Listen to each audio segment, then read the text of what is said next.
Assalamualaikum warahmatullahi wabarakatuh. Alhamdulillahi rabbil alamin wa bihi nasta'in ala umurid dunya waddin, wassalatu wassalamu ala asyrafil anbiya'i wal mursalin sayyidina wa maulana Muhammad bin Abdullah imamul muttaqin wa ala alihi wa ashabihi wa man ihtada bihadihi wastanna bisunnatihi wa man sara ala nahjihi ila yaumiddin. أما بعد إن أريد إلا الإصلاح ما استطعت ما توفيقي إلا بالله عليه توكلت وإليه أنيب. Tuan muslimin muslimat dirahmati dan dikasihi oleh Allah Subhanahu wa taala. Alhamdulillah, kita bersyukur kerana pada malam ini kita dipertemukan sekali lagi untuk malam yang malam tu sepatutnya malam yang keempat. Malam yang keempat Ramadan. Kerana Ramadan dikira daripada waktu maghrib. Dan dah selesai 3 hari kita berpuasa. Pertama-tamanya kita kena bersyukur banyak-banyak. Mana dalam kalangan manusia, dalam kalangan masyarakat Islam, kita dipilih oleh Allah Subhanahu wa taala. Itu bermakna doa kita dimakbulkan. Sebab tu sebelum sampai Ramadan, kita sentiasa berdoa dengan doa Allahumma ballighna Ramadan, Allahumma ballighna Ramadan, Allahumma ballighna Ramadan. Maka hari ini jelas doa kita Allah Ta'ala dah makbul. Berarti kita wajib bersyukur kepada Allah kerana kita diberikan peluang, diberikan kesempatan di saat antara manusia dan antara kalangan masyarakat Islam ada yang Allah Ta'ala dah jemput. Pagi kemarin kalau tuan-tuan misal pergi sembahyang di Masjid Paya Keladi. Paya Keladi dia ada satu qaryah ya. Baik hujung, baik tengah, baik masjid. Dia ada Paya Keladi masjid, Paya Keladi tengah, Paya Keladi hujung. Qaryah dia Masjid Paya Keladi tu. Tok Bilal dah kan. Tok Bilal dah tu dulu dia sinonim dengan azan dia tu, dia belain sikit pada orang lain. Belain. Belain bukan belain kata lagu mana, kok lah kalau tuan-tuan pergi dengar kok bunyi dengar lagu macam lagu Isabella ke, ada lah, bukan macam tu. Tapi lagu dia tu dia tersendiri selain. Allah Ta'ala dah jemput dia pagi kemarin, tak ada lah kan. Jumaat tak ada. Tak dia lah selalu duk azan dia tak bila utama di masjid tu. Insiden minggu lepas sebelum Ramadan ni, seminggu sebelum Ramadan. Lepas tu insiden tu koma, lepas koma lebih kurang seminggu, dia kira habis dengan ayat tu je kan. Tapi Alhamdulillah mati dia dalam keadaan yang baik lah kita rasa. Dan pada hari Jumaat bulan Ramadan pula, Masya Allah. Baik, kita yang dah Allah Ta'ala bagi peluang, setiap nafas yang kita sedut ni Allah bagi percuma, tak reduh kita nak bayar. Dan setiap nafas kita di dalam Ramadan dikira sebagai tasbih. Hebatnya Allah Ta'ala bagi kat kita umat Muhammad sallallahu alaihi wasallam. Jangan kata tu nak masuk syurga pun umat lain tak boleh masuk selagi mana umat Muhammad tak masuk dalam syurga. Entah tak dalam kalangan para nabi ada seorang nabi yang dia dah rasa nikmat syurga. Ini siapa yang ikuti kuliah kita, insya-Allah dia dah tahu. Agak-agak nabi bah tuan-tuan. Ini soalan cepu gangsa. Siapa boleh jawab, saya bagi. Puasa, buka puasa percuma seminggu di rumah sendiri. Paling yang buruk Ustaz ni. Baik. Alah senang Ustaz bagi tahu teruslah kan. Duduk teka-teki apa? Nabi Idris. Nabi Idris alaihissalam. Hai Nabi Idris no. Orang kata tak glamour pun. Glamour tak glamour, dia nabi. Lagi hebat pada kita. Allah bagi dia peluang rasa nikmat syurga. Allah bagi dia peluang dia rasa azab api neraka. Dia rasa nikmat syurga, tak mau keluar.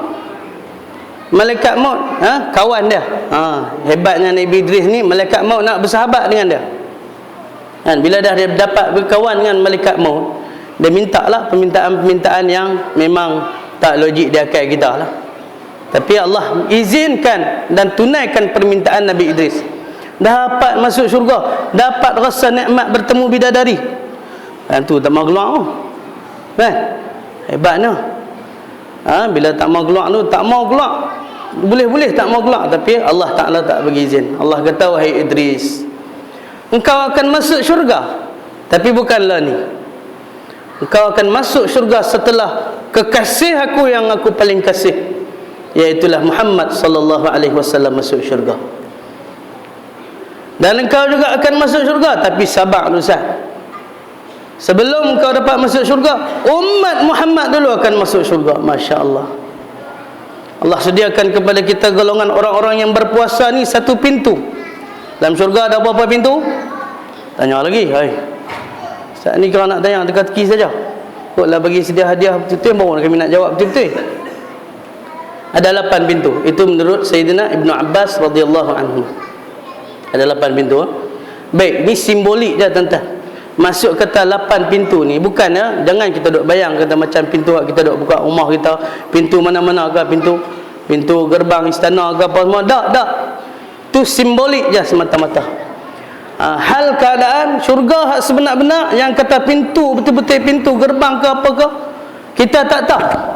Hanya Allah Subhanahu wa taala Rabbul Izzati wal Jalal yang Maha mengetahui segala-galanya.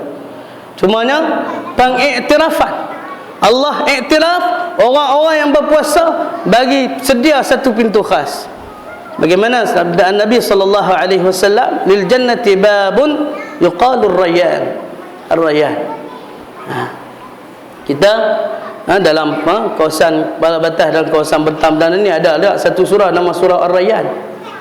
Pakat pergi terpa habis situ lagi kata, ni surau ni dah nak masuk pintu syurga kena mai ke surau ni semua. Pi mayang tak apalah dah. Ar-Rayyan, yuqalu ar-Rayyan la yadkhulu fihi illa as-saimun. Atau kama qala sallallahu alaihi wasallam. Tak masuk dalam pintu Ar-Rayyan itu kecuali golongan orang-orang yang benar-benar melaksanakan ibadah puasa dia kepada Allah Subhanahu wa taala. Puasa ni tuan-tuan, kita dah saban tahun kita duk puasa tiap-tiap tahun ni.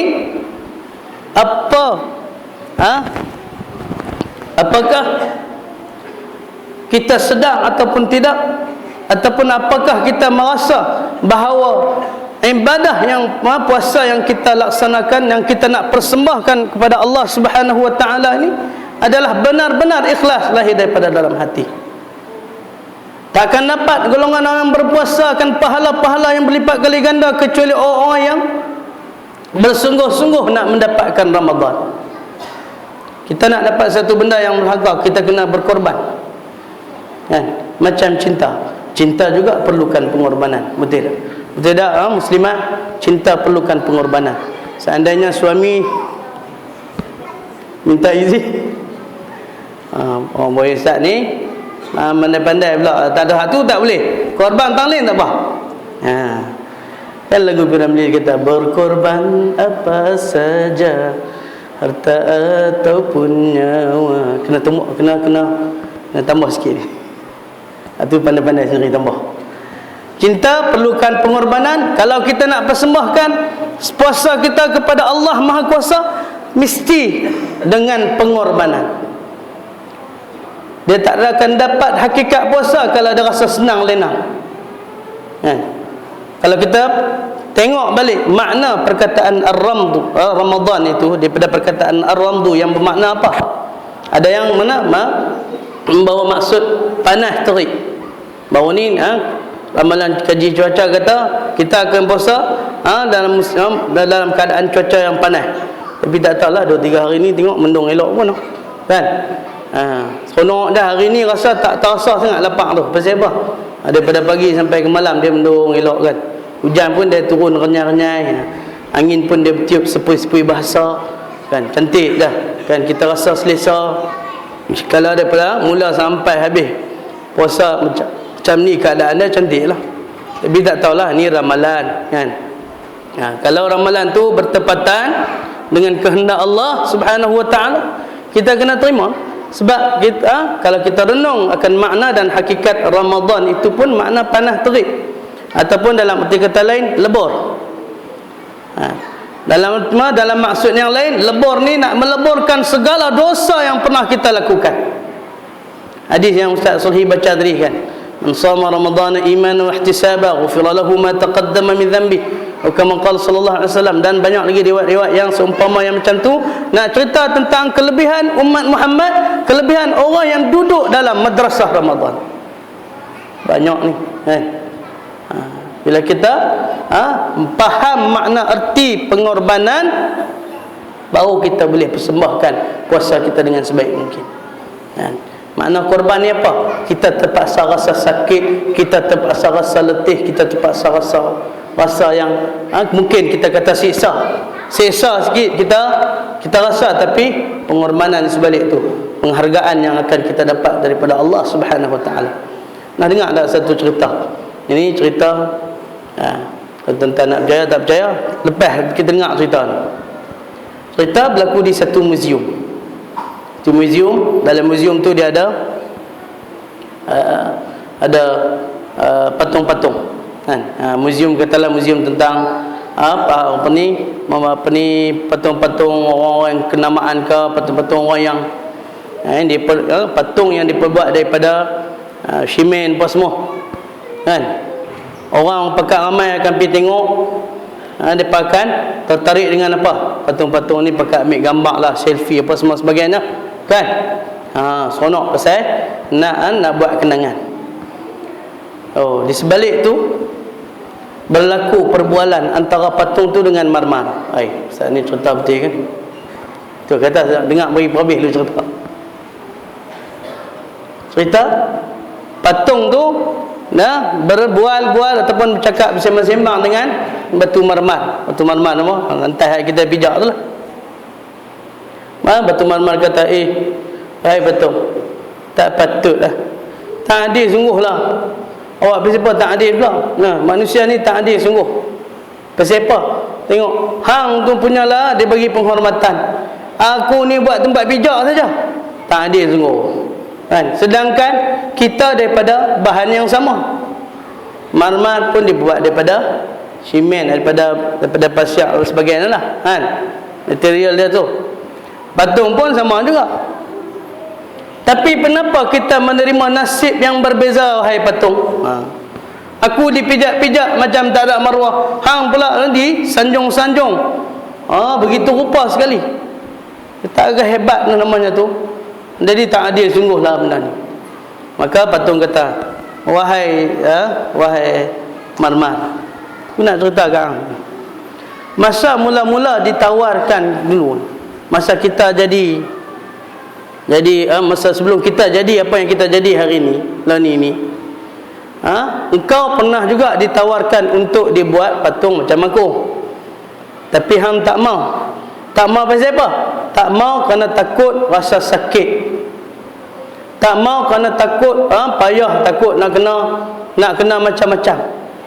Tapi aku sejak daripada mula lagi aku dah bersetuju dan aku sanggup untuk diri aku ni dipahat-pahat, untuk diri aku ni diketuk-ketuk, macam-macam ketukan yang aku kena terima. Sakit tu tak tahu nak abang. Maknanya apa? Pengorbanan. Padahallah hang tak mau sakit, rasa sakit, hang tak mau rasa pedih dan sebagainya ni, tak mau kena ketuk, pada dah kamu jadi batu marmar tu, duduk bawah tu saja. Kerana aku rela dengan diri aku ni diperlakukan sedemikian rupa sehingga akhirnya aku terbentuk dengan sebuah patung yang cukup besar. Kemudian orang pakai sanjung-sanjung. Kerana apa? Kerana pengorbanan. Tu je. Nak abang ni jangan salah faham tuan-tuan. Jangan kata ustaz cerita patung ni duk mengagung-agungkan patung pula. Dah. Nak abang apa dari segi pengorbanannya. Cerita tu mendongeng ni sebenarnya. Saja je. Ya? Kita boleh ambil iktibar pengajaran. Cerita-cerita dongeng yang ada makna yang tersirat, kita boleh ambil sebagai iktibar saja. Baik, macam tu juga puasa kita kena bagi sepenuhnya dan pengorbanan ni tak berbelah bagi.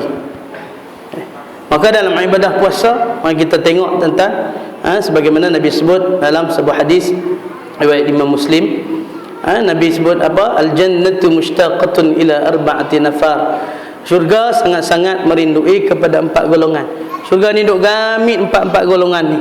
Duk tunggu-tunggu, ternanti-nanti mana 4 golongan ni. Yang pertama apa dia? Taliul Quran, orang yang rajin baca Quran. Rajin baca Quran. Jadi kita dah umum buat tadarus. Baik. Kita pasal tadarus ni Kalau kita tak mau buat kelompok-kelompok, apa kata, ni cadangan saya tuan-tuan, cadangan saja. Apa kata mula di rumah, buat dengan ahli keluarga. Boleh tak kita ambil satu masa, setiap hari sekali cukup. Okey. Bukanlah kata nama itu nak kena perhabis ataupun nak khatam dalam Ramadan ni 3 kali contohnya. Okey, kalau dia ada target cantik, tapi biar target itu tu sepanjang tahun. Bukan kata Ramadan saja, lepas habis Ramadan tutup Quran, sadaqallahul azim, auzubillah bila pula satu Ramadan akan datang pula. Tak mau macam tu. Nak biar kita ada satu target. Dalam ahli keluarga kita kumpul 3-4 orang, okey baca seorang sikit.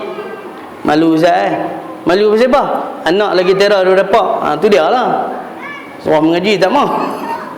Marah nampak. Dah. Kan? Tak apalah. Tak apa-apa salah kalau anak tengok lagi cantik daripada orang lain tengok. Kalau orang lain tengok lagi tak malu ke? Tengok pula bukan main hebat lagi kan? Cuma tengok Allah. Baca, buka-buka. Tak apalah. Janji mau buat. Cuba tuan-tuan. Kan? Ni kira kita masih kesempatan banyak masa lagi. Kan? Baru 3 Ramadan. Kan? Cuba kumpulkan ahli keluarga buat. Kan? Ada isi dengan perkara-perkara yang sangat berfaedah. Dan golongan orang yang membaca Quran ni, masya-Allah, Allah Taala angkat darjat mereka. Allah sentiasa angkat darjat ni. Tengok golongan para sahabat macam mana. Nabi tu saya kira lah, Nabi tu tak ada lah, tak ada tolak banding dah. Tengok para sahabat ni, habis dia khatam, habis baca dia baca pula, habis baca pula. Bahkan ada ayat yang diulang-ulang oleh sahabat ni beribu-ribu kali walaupun ayat yang sama. Kenapa? Sebab dia nak dapat penghayatan.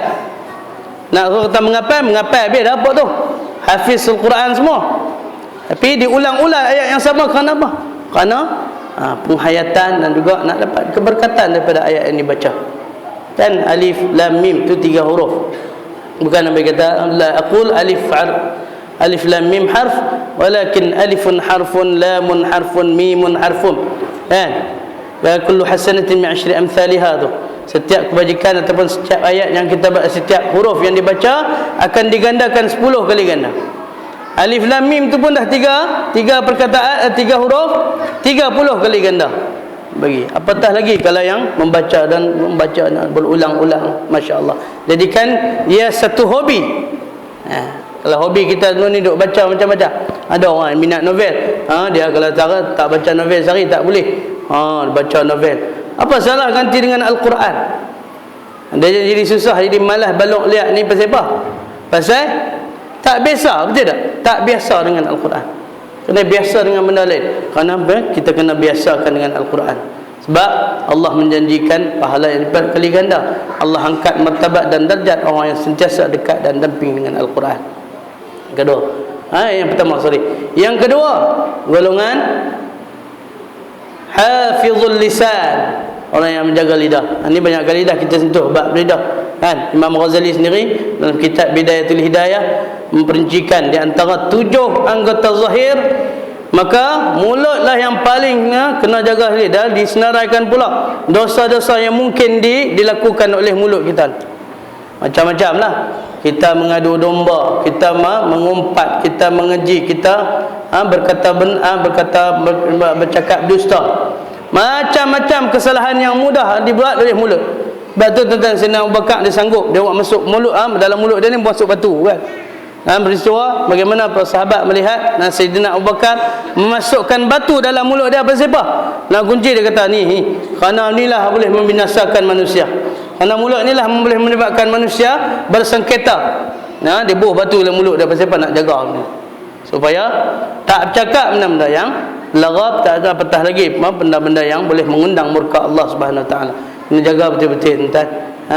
Man lam yada' qaul az-zur wal 'amal bihi wal 'amil bihi falaysa lillahi hajatun an yada'a ta'amahu wa syarabahu. Siapa yang tidak tinggalkan qaul az-zur ataupun kata-kata dusta, bercakap jahat, mulut dia tak jaga baik-baik, maka dan dia juga beramal dengan dia jadi satu berkebiasaan pula, dia duduk berkata dan mengumpat orang sebagainya, falaysa lillahi hajatun, maka tak ada dah bagi Allah bagi dia ayyada'a ta'amahu wa syarabah, ikut suka nak makan apa, nak makan benda halal ke nak makan benda haram ke, Ikut suka nak minum apa, ikut suka nak buat apa, tu dia ikut suka. Kalau Allah kata macam tu, kita lah kalau mak pak kita buang kita, ataupun masyarakat buang kita, kita jadi merempat untuk halak seorang-seorang duduk di negeri entah berentah mana tu, kita jadi rasa macam mana tuan-tuan? Rasa hinanya kita. Pasal apa? Tidak dipedulikan oleh manusia. Ini Allah Ta'ala tak peduli. Bagi orang yang tidak meninggalkan dengan kata-kata dusta dan tidak pernah menjaga mulut dia, bahaya. Bertambah bulan puasa ni, Allah macam-macam ujian Allah Ta'ala bagi kita, ujian daripada ahli keluarga, ujian daripada jiran, ujian daripada dia rakan-rakan di tempat kerja, macam-macam. Kita pergi tang mana pun bulan puasa ni lah nak berlaku macam-macam. Nampak? Kita terpaksa bergelut, nak dengan masa kita nak masa kita bekerja, lepas tu nak pergi cari lauk, nak buka puasa apa semua lagi, kelang kabut, jam lah apa semua. Bukan setakat jam di jalan raya ni, bazar Ramadan pun jam juga. Jam tengok tak sapi lah. Marah orang menikah kata. Apa Ustaz? Kempen tak sapi pula. Tak, maksudnya apa? Pandai-pandai lah cari masa ataupun beli apa yang betul sudah. Ni ada lagi ni pasien, dia beli buah pusing kedai tu. Tuan-tuan tahu buah pusing kedai? Dia masuk Ramadan tu tak beli apa lagi, dia round dulu satu round. Satu round, dua round. Saya bawa pergi beli. Apakah punya PL perangai macam tu? Tak tahulah. Suka macam tu kot kan. Tengok lah kata, lagi baru kenal baru beli. Buang masa lah kan, buang masa. Baik, tak payah kan. Baik, jaga lidah supaya kita terhindar dan elakkan daripada melakukan perkara-perkara yang dilaknat oleh Allah Subhanahu Wa Taala. Yang ketiga, mut'imul jai'an, bagi orang lapar makan. Ni saya nak sentuh. Kita selalunya bila kita nak buka puasa ni, apa yang kita, benda yang kita ambil perhatian sangat, juadah betul kan? Mesyuarat ni Allah berjam-jam nak pilih kita nak makan apa hari ni, hak tu je pening kepala kan. Apa salah kalau awak main seorang sikit daripada rumah lah, ataupun sama-sama pakat-pakat kan. Buat masalah apa pun, biasa kalau orang lapar ni tolak batu kayu tu pun kalau boleh makan rupa tu je kan. Lapar ni satu amalan yang sangat mulia, menyediakan kepada orang untuk berbuka puasa ni, penyediaan tu kan. Ni tengok ni surau lain bukan surau ni tu. Masa nak menyediakan tu tengok 3-4 orang, tapi masa nak makan terkedarah. Minta maaf cakap punyalah ramai memang tadi tak ada pun. Walaupun kita bukan AJK surau, walaupun kita bukan terlibat dalam ni, apa salah kita ringan-ringankan tulang sikit, tolong sama-sama kita. Benda lah Ustaz cakap, benda Ustaz pun tak nampak muka. Sabar Ustaz. Nanti nak pilih juga kan. Tak apalah, kena atas betul sendiri pun tak apa, lagi senang. Tak kata korang, kata kat diri sendiri kan. Baru kita rasa sikit.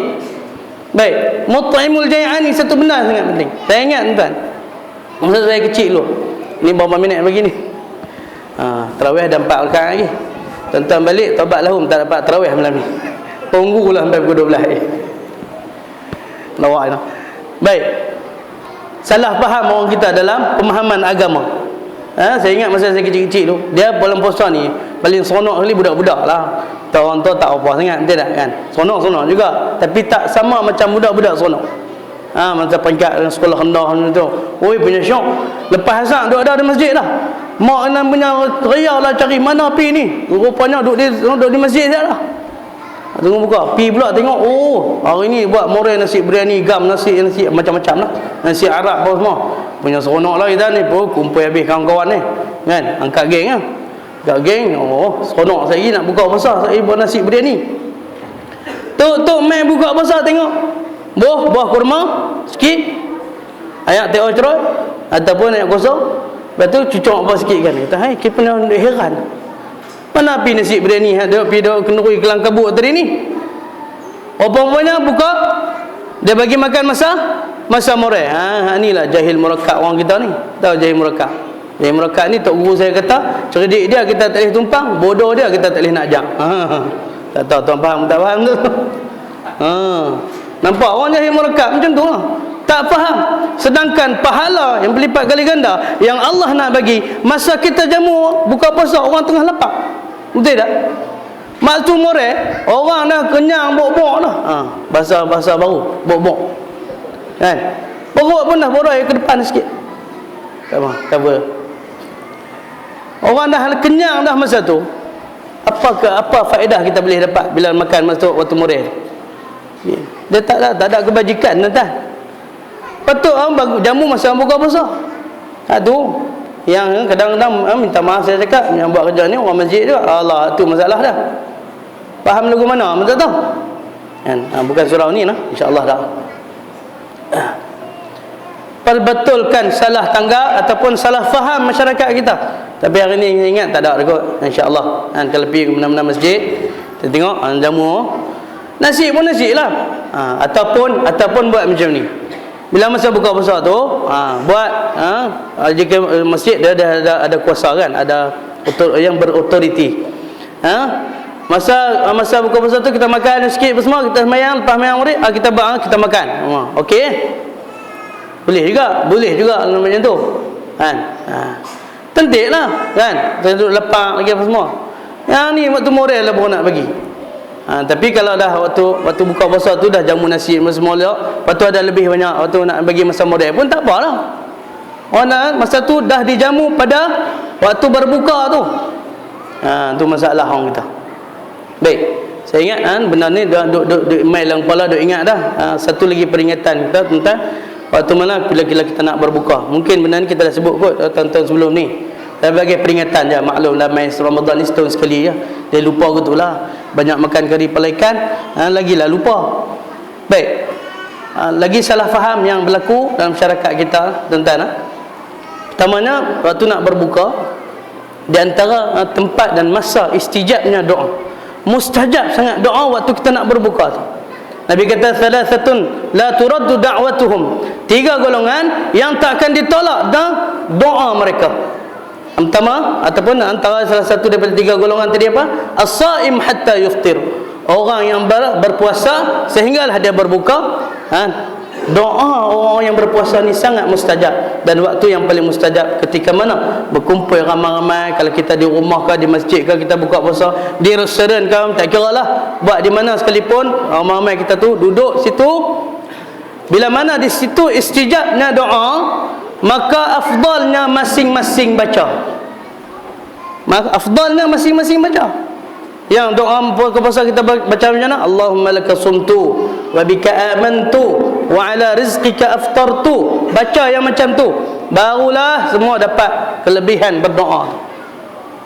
Ini dah kadang-kadang tu kalau duduk di rumah lagi, mak ke pak ke saya suruh anak dia seorang, Ahmad hang baca malam ni, giliran hang baca, amin semua pakai amin. Mak seorang dah dapat, mak tu seorang dah dapat. Taubat lahum, saya dah beritahu Ustaz. Ampalah yang lain semua tak dapat. Ruginya kita kan, kita tak ambil masa mustajab doa waktu tu. Waktu tu doa lah, ya Allah tambahkanlah aku rezeki, tambahkanlah aku isteri. Tu sasul lagi nak kena dah Ustaz ni. Contoh kan.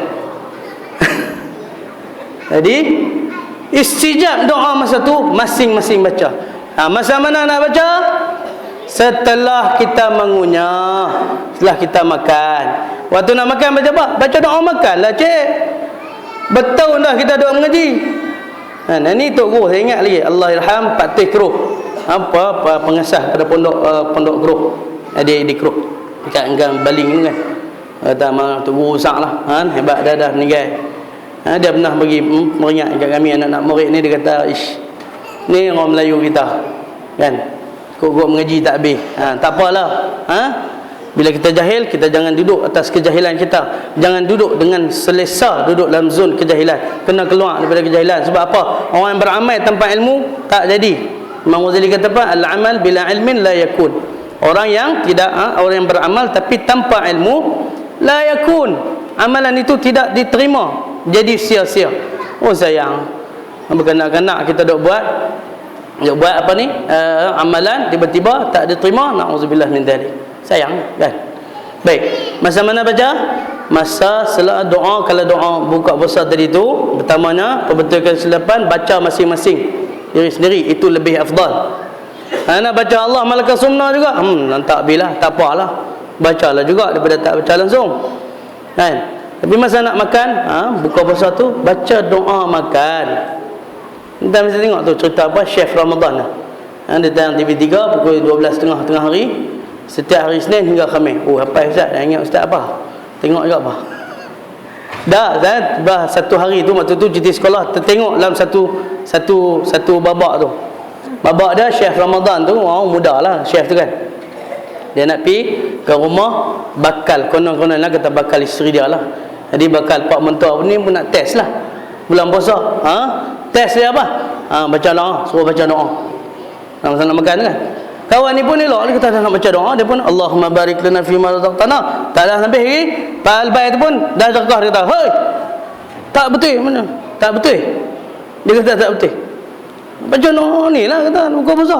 La ilaha illallah. Itu satu kejahilan dia. Dia pula yang tengok kawan yang baca betul. Kan? Lepas tu, dah kawan ni kungkungan tak ingat. Pak Albai ni pun bacalah. Bakal pak mentua ni baca. Dia pun baca Allahumma lakas sumna. Nah, 2 kali kejahilan jadi. Pertama dia tegur benda hak betul. Kawan tu baca doa makan tu dia betul dah. Kan? Yang kedua dia baca Allahumma lakas sumna pula, kan?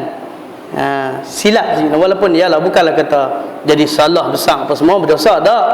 Tapi itulah beza di antara orang yang jahil dengan orang yang berilmu. Untuk dia betul balik kesilapan kita kalau sebelum ni lah tuan-tuan puan-puan, kalau kita buat benda ni apa betul baliklah, kan?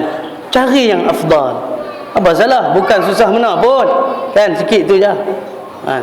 Gamak geluk sangat nak makan sampai tak dan baca doa makan. Tak boleh doa makan panjang sangat Ustaz. Kena azab bandar tu meleleh eliok lah. Tak apalah baca bismillah. Bismillah, sumbat terus. Allah punya berkira pek. Berkira dia nama. Pasal apa dia kata, kita kena raikan ni Ustaz. Oh Nabi kata ni, sunat kita segerakan berbuka. Amboi, tang tu nak ambil sangat. Sunat tu tak ambil sangat. Tak apalah nak segera berbuka, tapi Islam ada garis panduan dia. Kita ikut betul-betul garis panduan apa yang Islam bagi, cantik dah tuan-tuan. Insya-Allah.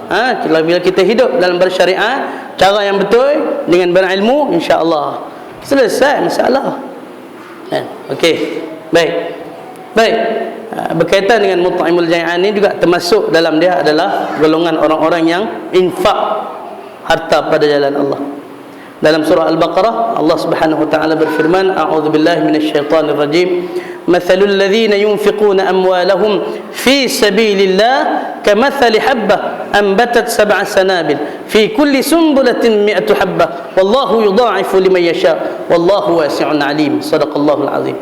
Perumpamaan orang-orang yang menginfakkan harta pada jalan Allah diumpamakan seperti apa? Pokok gandum. Tuan-tuan bisa tengok pokok gandum? Tak bisa kan? Pokok gandum lah. Tuan-tuan tak bisa, senang saya nak bohong. Siapa bisa pergi negara Arab, dia tahu lah pokok gandum macam mana. Pokok gandum lebih kurang macam pokok padi kita lah. Lebih kurang. Saya masa belajar dulu, pergi ngaji tengok-tengok, pergi ziarah kawan. Saya ingat masa tu di Mesir, di tempat nama Shibin Ilkum. Masa tu saya berziarah kawan saya siapa, tuan-tuan pun kenal, Ustaz Fawah Ahmad Jan. Pergi ziarah rumah dah, kan? Masa tu tengok di sana tu, rasa pelik, kata, awak sama macam Malaysia. Tanya member tu, dia kata, ni pokok, ni bukan padi. Saya kata padi pula, dia kata ni apa dah? Ni gandum. Gandum rupa macam ni, lebih kurang. Dulu kami kalau terdesak, tak ada nasi, gandum lah ganti. Buat macam mana tuan-tuan? Gandum ni kena rendam dulu. Rendam lama sampai dia pecah dia punya tu kan. Biji gandum bisa tengok. Jangan perak sangat. Tak bisa tengok biji gandum lah, kan? Tak apalah, kalau tak tengok pun tak apa. Rendam lama tu, barulah dia keluar, dia pecah dia punya tu kan. Baru boleh menanak nasi. Makan tu pun taklah rasa macam nasi kita. Dia rasa macam pulut lebih kurang. Pulut pun pulut lah. Tu pun habis rupa tu juga, kan? Dah ganti nasi tu. Dah nanti beras tak ada. Kadang-kadang beras tak mencukupi. Pasal apa? Sebab depa sana makan nasi roti. Nasi ni dia jatuh nombor 2, nombor 3 lah. Jadi nak cari susah. Kadang-kadang bekalan terputih. Buat macam tu lah. Gandum ni, umpama kalau satu pokok gandum tumbuh daripada pokok gandum tu 7 tangkai. Daripada 7 tangkai tu pula ada 100 biji benih. Tu nak menunjukkan kata apa? Gandaan pahala Allah Ta'ala bagi. Bahkan kata ulama, menurut ayat ni, paling afdal sedekah wang ringgit tu daripada benda-benda yang lain. Jadi tuan-tuan, Ramadan ni baru malam ketiga, nak masuk bulan keempat. Infakkan harta yang kita ada, kan? Tabung-tabung kalau ada ni, bubuh jangan kira. Pasal apa? Nak meraih pahala yang berlipat kali ganda bukan senang. Gaji tak masuk ustaz, gaji tak apalah, tunggu gaji situ, bonus tu jangan guna. Boleh berani. Dah berani. Bonus jangan guna, saya kata. Ambil 500 tu, bos setul dalam tabung. Tu dia merana kami. Bonus ustaz, bonus pun sikit banyak mana dah, bonus lebih kurang gaji. Tak, saya faham. Saya yakin tuan-tuan yang ada dalam ni semua orang yang alhamdulillah insya-Allah yang berduit, yang kita alhamdulillah lah, kehidupan kita ni taklah meleret dan melarat, tak meleret dan tak melarat, kan? Adalah takkanlah orang yang kita duduk, kita katalah makan gaji sekalipun, kan? Biar kita ada target juga. Kita tak kira mana sekalipun Ramadan ni nak bagi juga. Itu infak kita. Dan itulah sebenarnya harta kita. Hak lain tu kita beda pergi kat lain. Pergi mana? Kereta bukan hak kita dah. Hak bank, kan? Rumah bukan hak kita juga dah, hak bank juga. Kan? Duit-duit apa-apa sekalipun dah. Kita beli makanan untuk kita ni. Duit itu bukan kita dapat ke orang yang menega tu lah. Hak lebih hak kita mana? Apa yang kita sedekahkan, tuan-tuan, itulah hak milik kita, hak sebenar. Dan sedekah pula, sedekah jariah, sedekah yang tak putus-putus. Kita bagi kalau ada orang nak buat pembinaan asrama ke, anak yatim ke sebagainya, kan? Dana masjid, dana surau kita ke, contoh ni kan. Tuan-tuan, kalau tuan-tuan yang ada derma, ada saham tuan-tuan yang tertulis dengan akun kipas ke apa semua ni saham kita sampai ke akhirat ni akan diguna sampai ke hari kiamat ni. Lagi tak kiamat dunia, selagi boleh berfungsi surau kita ni elok ni, selagi itulah dia katakan jariah. Sedekah tu tetap tak putih-putih, amal pahala-pahala dia dok mai pada kita tak sedar, kan? Baik, infakkan harta kita pada jalan Allah, termasuk kalau kita bagi makan kepada orang-orang yang lapar. Dan kena faham, bahawa orang lapar ni tak kira dia orang kaya, tak kira dia orang miskin, tak kira dia orang kecil, besar, tua, muda, lelaki, perempuan, semua. Bila makna kata kita ni berpuasa, semua pakat lapar, betul tak? Adakah Allah Ta'ala kata orang kaya, sebab hampa kaya, maka bila hampa puasa, hampa tak akan rasa lapar sampai lama-lamanya? Bagus ya macam tu. Kita semua nak jadi kaya. Orang miskin pula, hampa pasal hampa miskin, maka rasa lapar lah hampa sepanjang masa. Banyak jentik depan banyak muka, kan? Tak maulah macam tu, kan? Allah Ta'ala Maha Adil. Kita bagi makan kepada orang yang lapar tu, Masya Allah, punya hebat, kan? Kita tengok kan suapan pertama tu macam kita rasa macam mana bila kita lapar sangat-sangat, kan? Bila kita makan dengan suapan, lega dah, rasa lega dah. Kalau kita infakkan harta pada jalan Allah, kita bagi makan pula tu, tak rasa lega ke kita? Tuan muslimin rahimakumullah. Dan golongan yang keempat adalah yang syurga sangat-sangat rindu. Apa dia? As-saimin fi syahri Ramadan. Golongan orang-orang yang benar-benar berpuasa. Puasa ni biar betul-betul puasa pada bulan Ramadan. Jangan ada culah mulai, kan? Faham culah? Culah tu bahasa Baling. Orang Baling tahu makna culah. Tanya Ustaz Zuhri tahu. Culah ni maknanya ponteng. Yang tu ni amanah lah. Kan puasa ni Allah Ta'ala bagi pada kita ni sebagai satu amanah. Kita kena jaga, kita kena bersedia betul-betul. Tengok Nabi SAW macam mana nak bersedia Ramadan. Awal Rajab lagi Nabi dah bersedia. Betul Nabi baca Allahumma barik lana fi Rajab wa Sya'ban wa ballighna Ramadan, kan? Waktu bulan Rajab lagi, bukan kata seminggu dua, bukan kata sehari dua, 2 bulan sebelum tu, 3 bulan sebelum tu Nabi dah bersedia untuk menyambut tetamu yang paling hebat ni. mana malamnya menjadi malam-malam yang utama, harinya menjadi hari-hari yang utama, jam demi jamnya merupakan jam yang paling utama dalam diri dan hidup kita.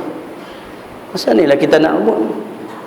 Tuan muslimin muslimat rahimakumullah, mudah-mudahan sedikit perkongsian pada malam ni. Dia tak boleh nak lajak lagi lah. Kalau saya buat lajak lagi, saya lagi dia tambah lagi pula setengah jam nanya. Tak pakai balik sambung di rumah lah 4 rakaat lagi. Baik, mudah-mudahan perkongsian, sedikit perkongsian yang dapat saya sampaikan pada malam ini memberikan iktibar dan pengajaran kepada kita. Ma asabani min hasanatin fa min Allah, wa ma asabani min sayyi'atin wa khati'ah fa min 'indi nafsi. Yang baik daripada Allah Subhanahu wa taala, yang kurang pastilah datang daripada diri saya sendiri. Mohon maaf tentang rukuklah terkesak bahasa dan sebagainya. Mudah-mudahan amalan kita di bulan Ramadan terutamanya, apa-apa saja amalan diterima oleh Allah Subhanahu wa taala dan dikurniakan gandaan pahala yang berlipat kali ganda insya-Allah. Aqulu qawli hadza wa astaghfirullahal azim li wa lakum. Wassalamu alaikum warahmatullahi wabarakatuh.